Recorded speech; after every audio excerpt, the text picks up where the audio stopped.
Listen closely, my friends. There is a strange kind of pain that leaves no bruise, no scar, and no evidence anyone else can see. It arrives quietly, hidden inside ordinary conversations, ordinary friendships, and ordinary relationships. One day you simply notice that you no longer feel like yourself.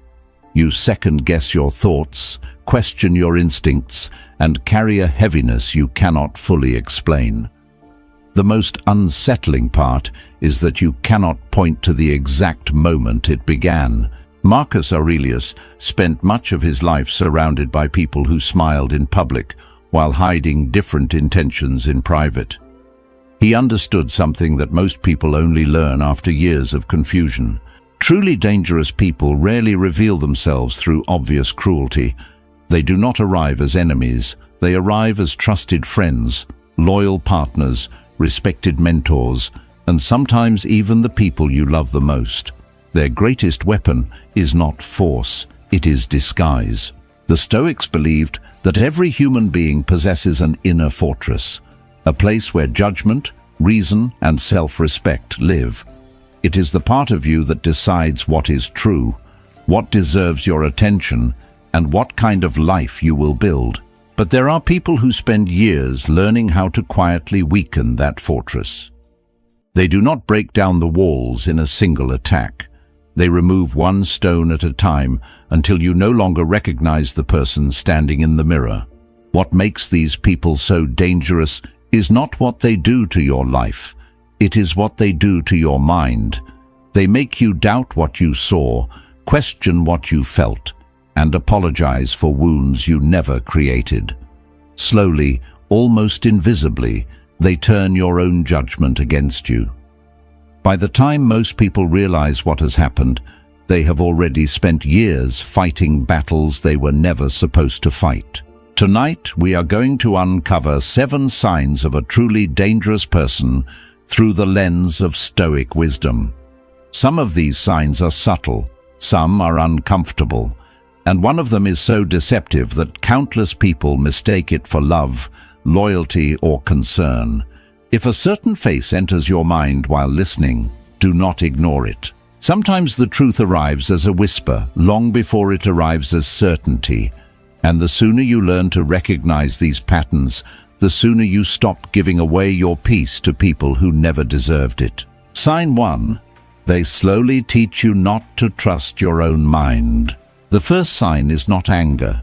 It is not cruelty. It is not even dishonesty. The first sign is far more dangerous because it attacks the one thing every Stoic believed must remain protected above all else: your judgment. Epictetus taught that a person can lose wealth, status, reputation, and even freedom, yet still remain whole if they preserve the ability to see reality clearly. A dangerous person understands the opposite. They understand that if they can make you doubt your own perception, they no longer need to control you directly. You will begin doing their work for them. It rarely starts with something dramatic. It begins with small moments that seem too insignificant to question. You remember a conversation one way, and they remember it another. You bring up something they said, and they smile as if the memory belongs to someone else entirely. At first, you assume it is a misunderstanding. After all, everyone forgets things. Everyone remembers details differently. But then it happens again, and again, and again. Slowly, a strange habit begins to form inside you. Before speaking, you start reviewing your own thoughts as if they need permission to exist. Marcus Aurelius warned himself constantly about the danger of surrendering his judgment to other people. He knew that confusion is one of the oldest forms of control, because once a person no longer trusts their own eyes, they begin searching for someone else's version of reality to stand on. That is the moment the balance of power shifts. Not when you lose an argument, not when someone raises their voice, the moment you stop believing your own experience. Notice how exhausting these conversations become.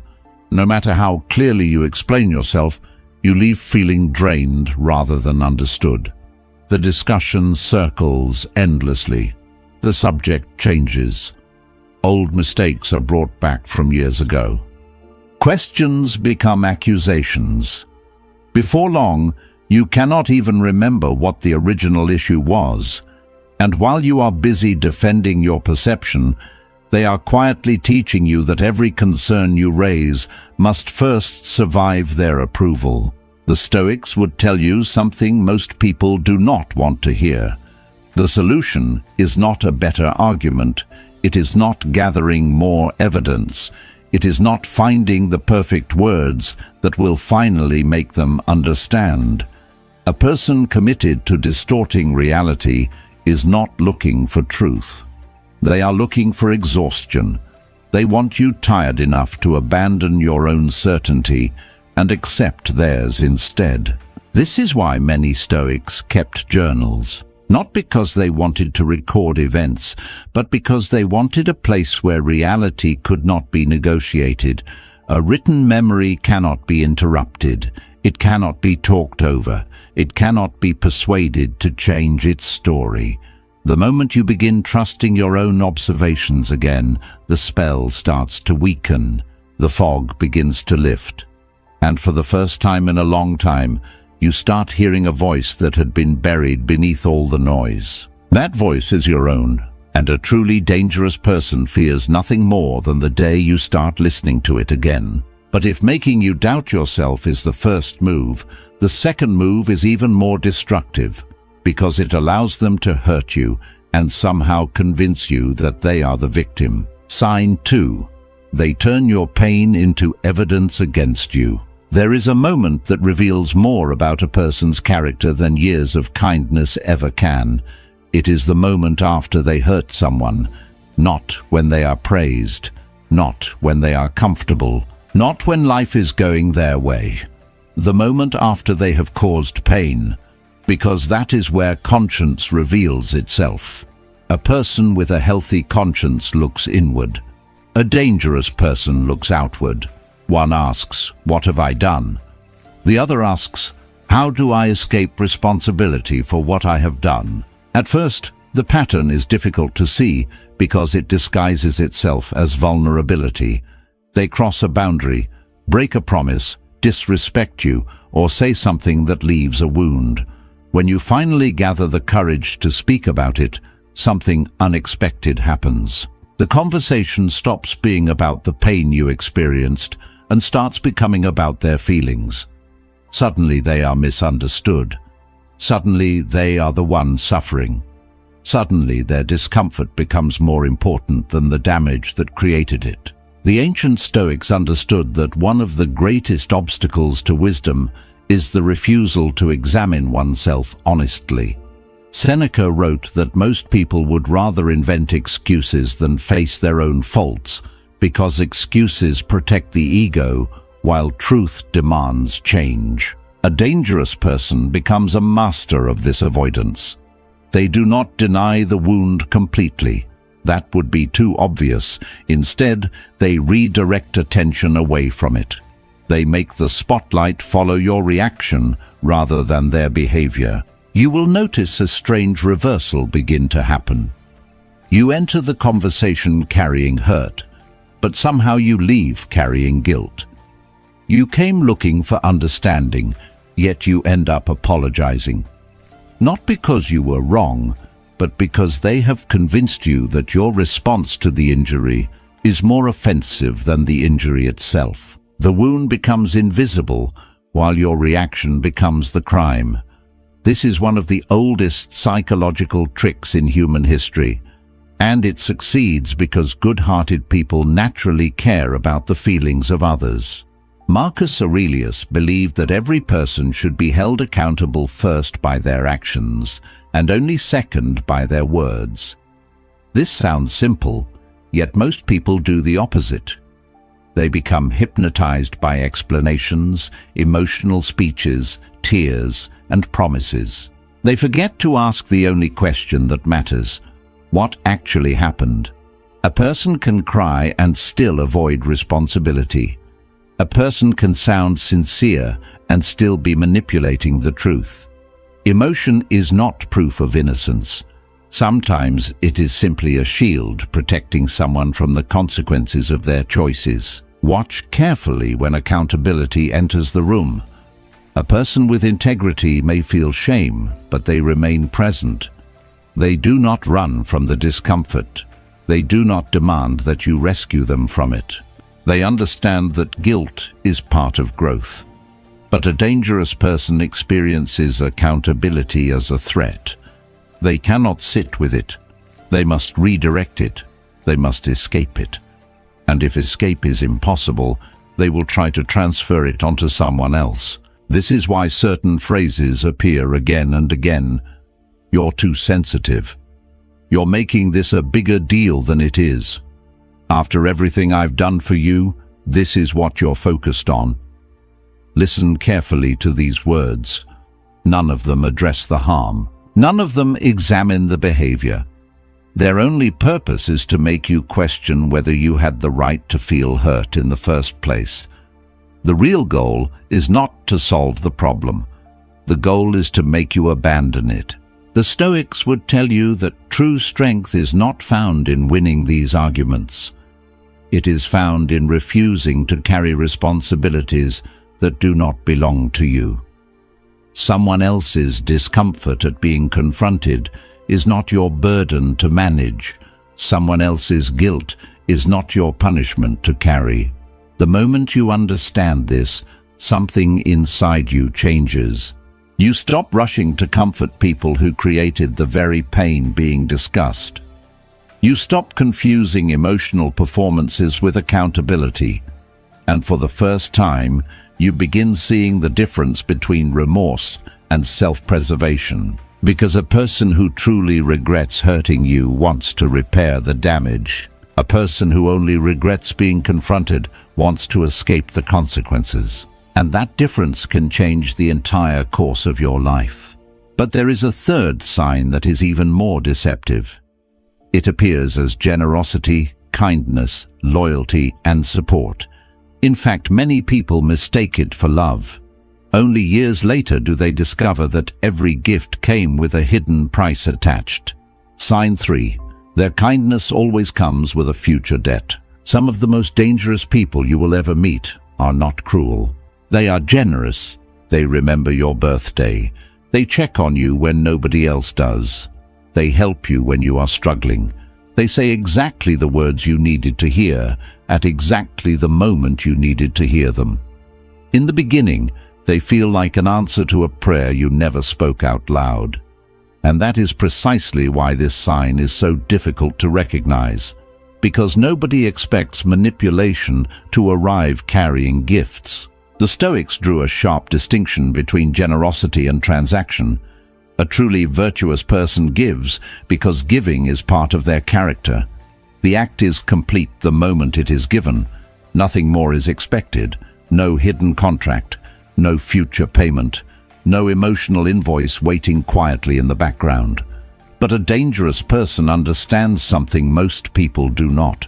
The fastest way to gain influence over someone is not through force, it is through indebtedness. At first, the debt is invisible. You think they are helping because they care. You think they are sacrificing because they love you. You think they are supporting you because they believe in you. Then one day, usually when you establish a boundary, something changes.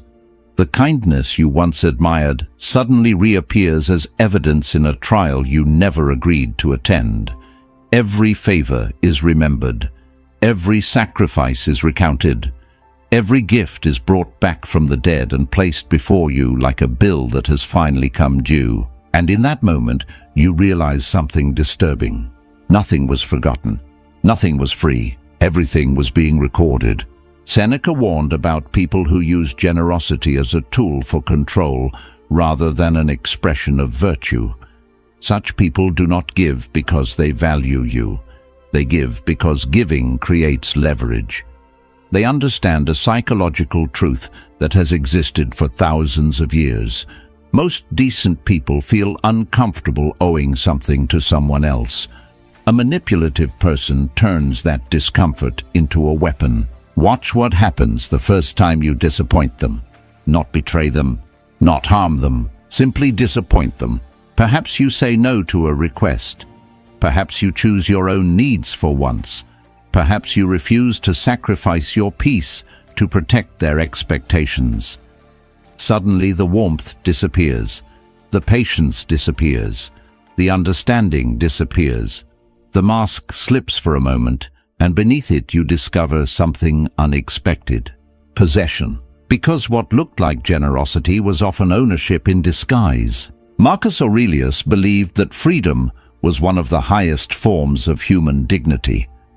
A person who genuinely cares about you wants you to remain free, even when your choices inconvenience them.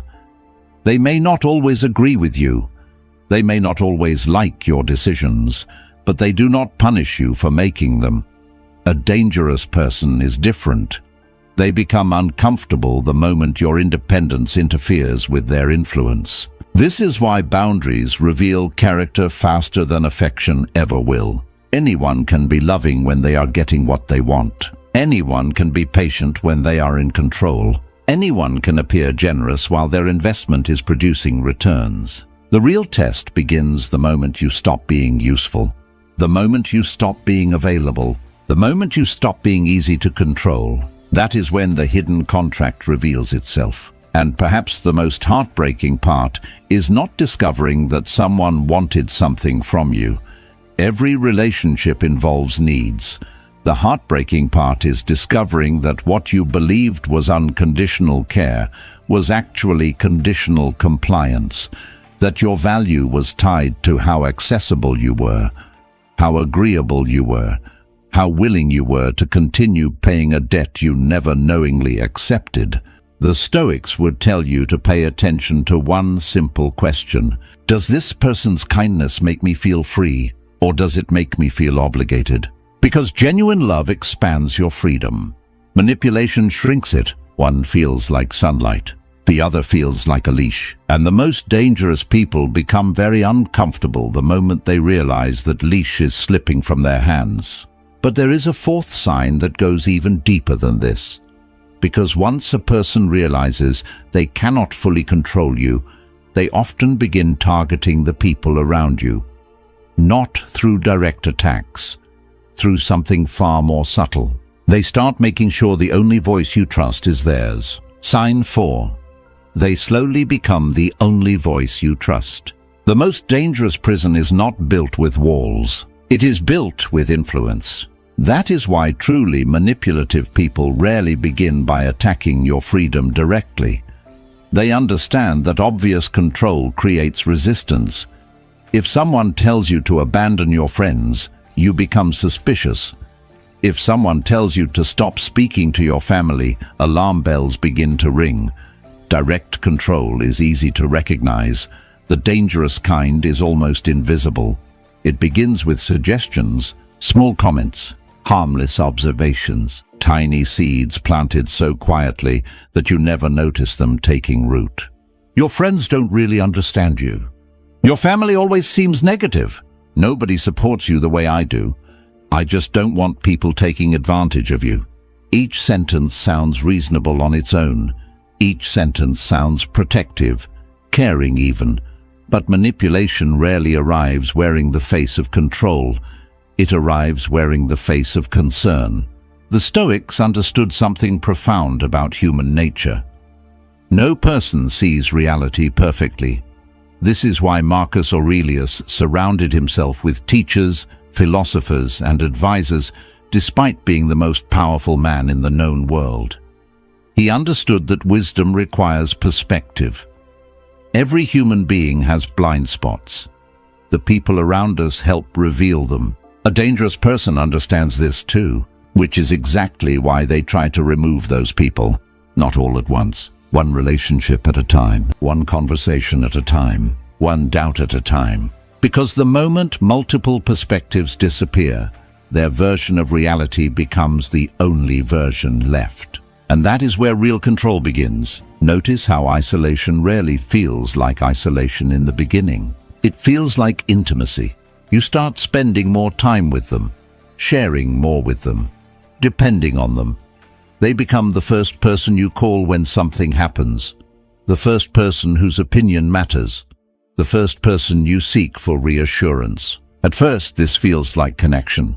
Then gradually, something changes. You stop mentioning certain things to friends. You stop opening up to family. You stop seeking outside opinions.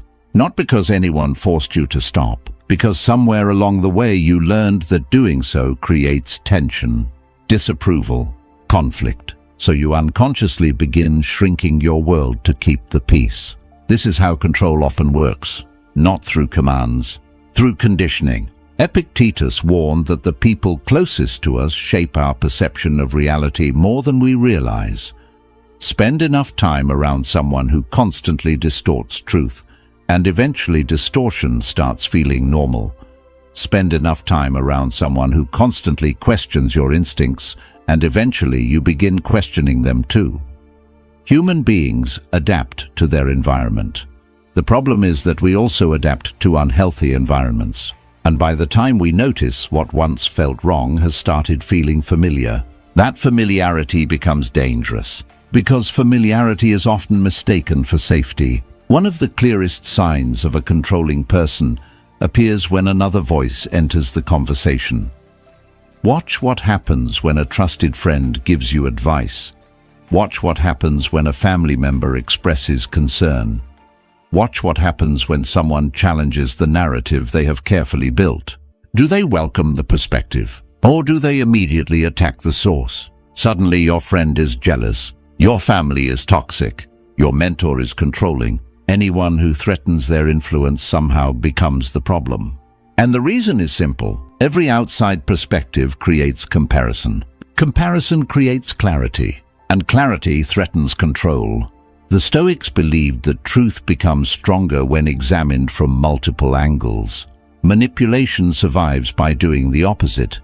It survives by narrowing your perspective until you can no longer distinguish truth from dependency. This is why so many people wake up years later and realize their world has become remarkably small. The friendships are gone. The connections are weaker. The support system has disappeared. And standing at the center of that shrinking world is the same person who convinced them everyone else was the problem.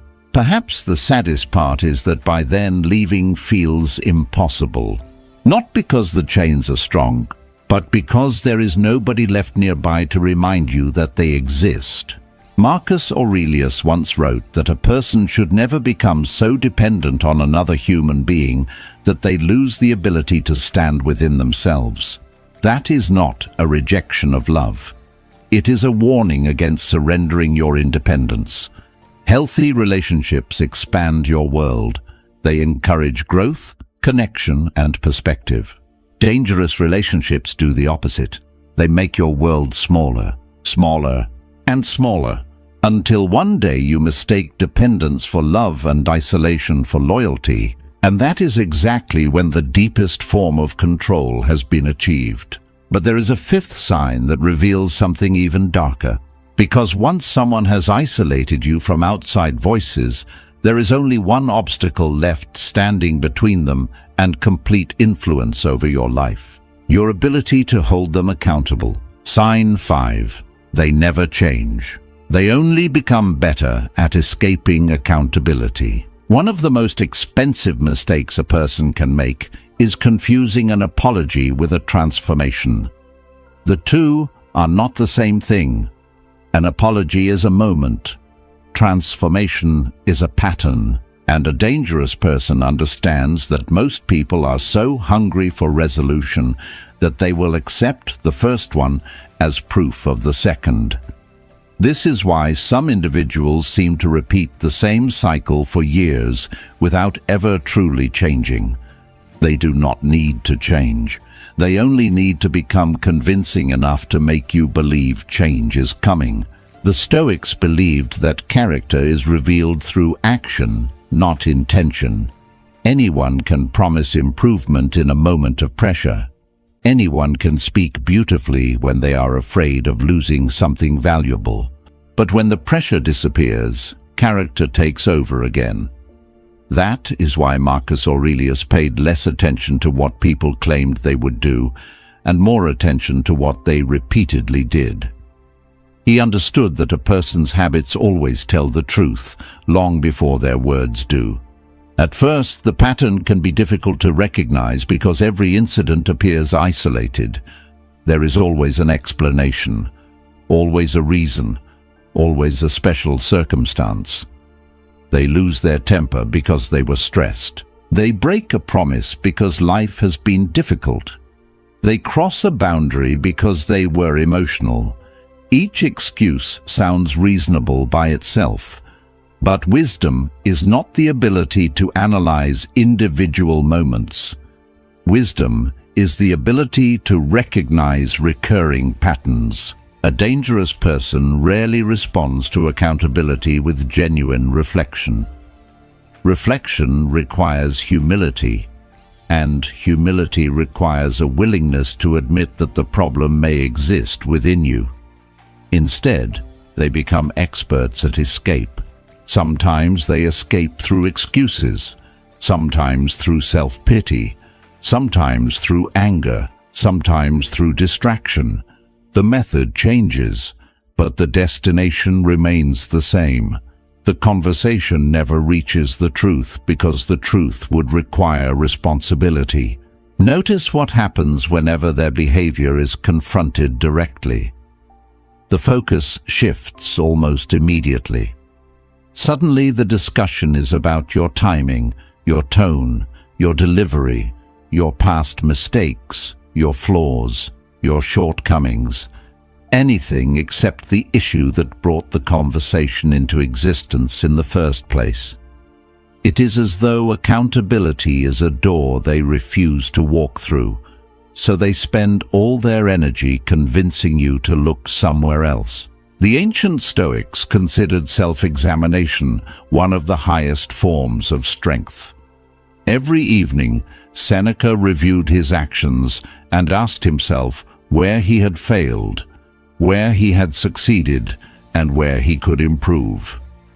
Imagine the courage that requires. Most people spend their lives avoiding honest self-reflection because it is uncomfortable.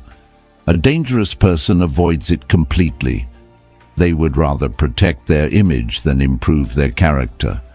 They would rather appear good than become good. This is why their apologies often feel strangely familiar. The words may change, but the outcome rarely does. There is regret without growth, emotion without discipline, promises without evidence. You hear the same commitments repeated again and again, yet months later, you find yourself standing in the exact same situation, having the exact same conversation, carrying the exact same disappointment. The cycle continues because the apology was never designed to create change. It was designed to create another chance. The Stoics would ask a simple question whenever someone claimed to have changed. Not what did they say? Not how emotional were they? Not how convincing did they sound? The question was far more practical. What happened afterward? Did the behavior improve? Did the pattern weaken? Did the actions begin aligning with the promises? Because real growth leaves evidence behind. It can be observed. It can be measured. It can be seen in the choices a person makes when nobody is watching. Perhaps the hardest truth to accept is that some people are not waiting to become different versions of themselves. They are showing you exactly who they are. The pain comes from hoping that one more conversation, one more explanation, one more opportunity will finally unlock a person who does not currently exist. Marcus Aurelius warned himself repeatedly against expecting figs from an olive tree. Reality becomes much clearer when you stop demanding that people produce what they have never shown the capacity to produce. There comes a moment when wisdom is no longer about understanding another person. It becomes about understanding yourself, understanding why you continue investing hope in a pattern that has already revealed its outcome, understanding why you keep waiting for evidence that never arrives, understanding why the possibility of who they could become matters more than the reality of who they are. And that realization leads directly to the sixth sign, because some people are threatened by something far more than accountability. They are threatened by your growth. Because the moment you begin healing, thinking clearly, and standing confidently on your own feet, their influence starts slipping away. Sign 6. Your growth quietly becomes a threat to them. There is a strange truth about unhealthy relationships that most people do not discover until they begin healing. The person who seemed most supportive during your struggles often becomes uncomfortable when you start outgrowing them. Not always openly, not always consciously, but something changes, the energy shifts, the encouragement becomes less enthusiastic, the support becomes conditional, and for reasons you cannot immediately explain, your success begins creating tension where your suffering once created connection. The Stoics believed that a virtuous person takes genuine joy in the growth of others because virtue is not a competition. Wisdom is not a limited resource. Strength is not a limited resource. There is no shortage of human flourishing. One person's growth does not diminish another person's value. Yet not everyone lives by this principle. Some people build their identity around being needed. Others build it around feeling superior. And when your healing threatens either of those things, they experience your progress as a loss. At first, the signs are almost invisible. You share a victory, and their smile arrives a second too late. You talk about a new opportunity, and somehow the conversation drifts back to your limitations. You express confidence, and they immediately remind you of an old mistake. None of these moments seem significant on their own. In fact, if someone described them individually, they would sound harmless. But wisdom lives in patterns, not isolated events. And over time, a pattern begins to emerge. They were comfortable with your potential. They become uncomfortable with your transformation. A dangerous person often forms a relationship with a version of you that benefits them. The insecure version, the uncertain version, the version that constantly seeks reassurance, approval, and guidance. As long as you remain that person, the relationship feels stable. But growth changes the balance. Growth creates independence. Growth creates confidence. Growth creates the ability to make decisions without asking permission. And suddenly the dynamic that once served them begins slipping through their fingers. Marcus Aurelius wrote that the soul becomes colored by the nature of its thoughts. Consider what that means. A person who celebrates your growth is thinking from abundance. They see your success and believe there is enough opportunity, dignity, and meaning for everyone. A person who resents your growth is thinking from scarcity. They see your progress and unconsciously interpret it as evidence of their own inadequacy. Your light does not diminish theirs, but they experience it as if it does. This is why some people become strangely critical the moment your life begins improving. They question decisions they would have praised 6 months earlier. They become skeptical of goals they once encouraged. They point out risks while ignoring possibilities. And perhaps the most confusing part is that they often do all of this while claiming to care about you. On the surface, it looks like concern. Beneath the surface, it is often fear. Fear that the stronger you become, the less dependent you will be. Fear that the clearer you think, the harder you will be to influence. Fear that the person emerging from your healing may no longer fit the role they assigned to you years ago. The Stoics warned against measuring your life through the eyes of others because doing so places your peace in hands that were never meant to hold it. A dangerous person benefits when your self-worth remains negotiable. They benefit when confidence feels unnatural to you. They benefit when every step forward requires validation from someone else. Growth threatens that arrangement because growth teaches you to stand on your own judgment rather than theirs. Pay attention to who celebrates your victories when there is nothing to gain from doing so. Pay attention to who becomes genuinely excited when your life improves. Pay attention to who encourages your independence even when it means needing them less. Those people are rare. Those people are valuable. Because true love, true friendship, and true loyalty all share one characteristic.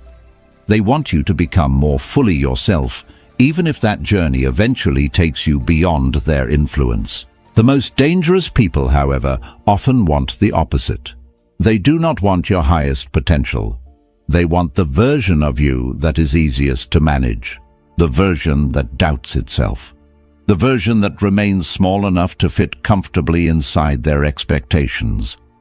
And when that version begins disappearing, they experience your growth as betrayal rather than progress. But there is one final sign that reveals everything. A sign so simple that most people overlook it completely. Because after all the excuses, all the manipulation, all the hidden control, and all the subtle attempts to keep you small, there is one question that cuts through every illusion. How do you feel after they leave the room? Sign 7.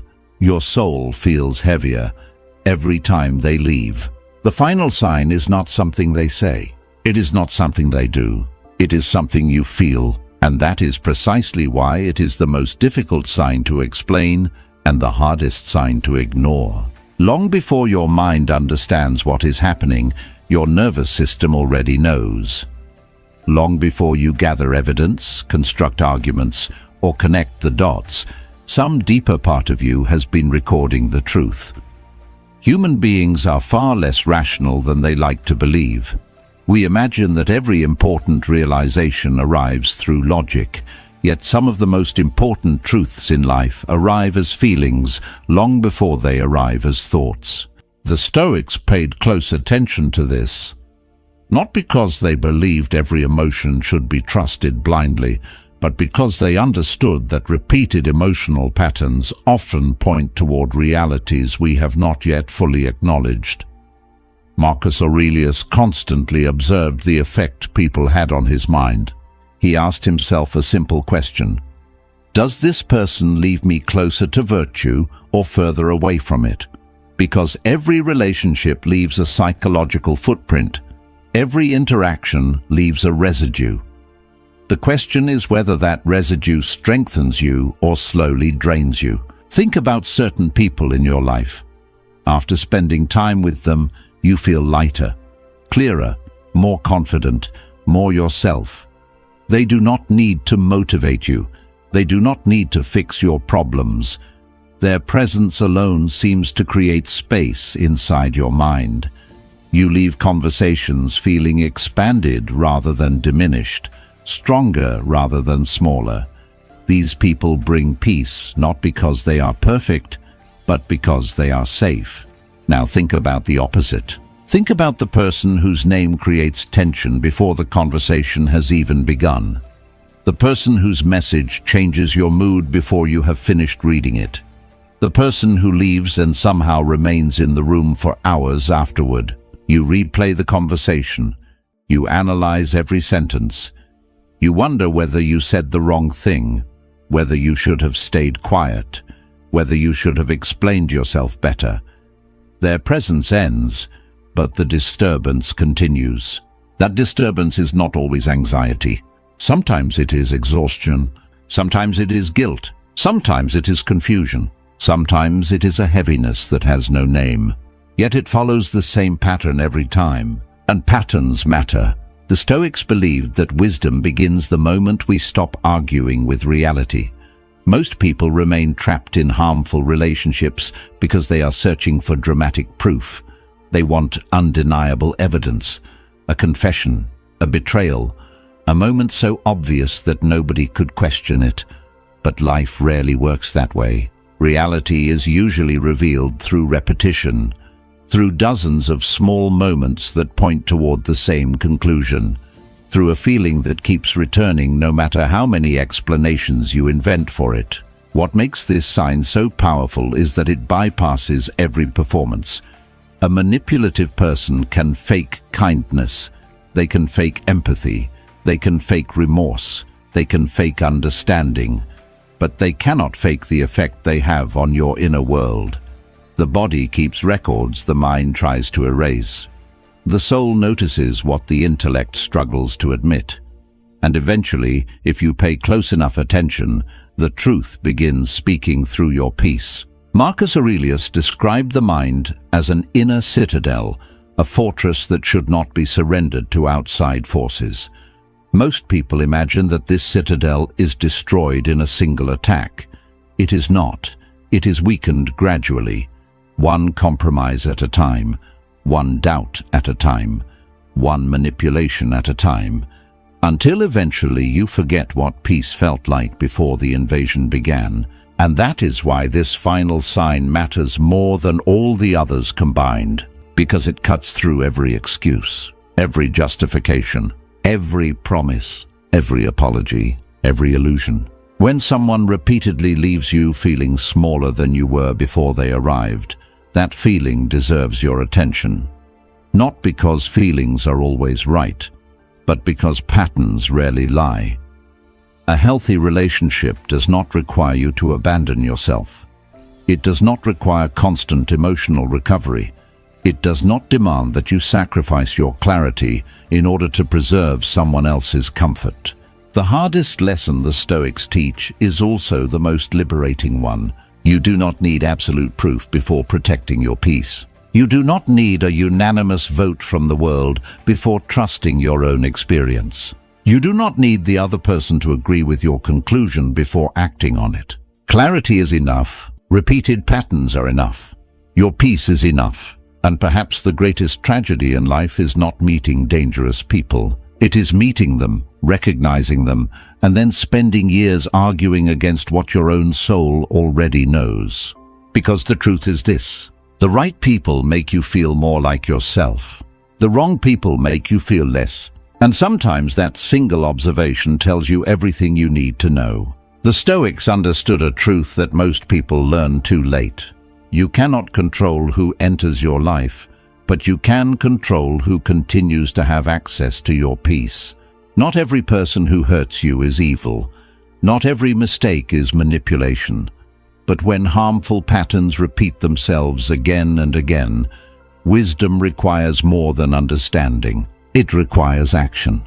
Marcus Aurelius reminded himself daily that the greatest freedom is not controlling others. It is governing your own mind.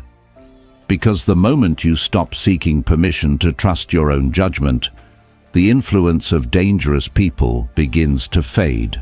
So if someone came to mind while watching this video, don't ignore it. Pay attention. The signs were never the problem. Ignoring them was. Protect your peace. Trust your judgment. And remember, a person who controls their own mind can never truly be controlled by anyone else. That is the Stoic way.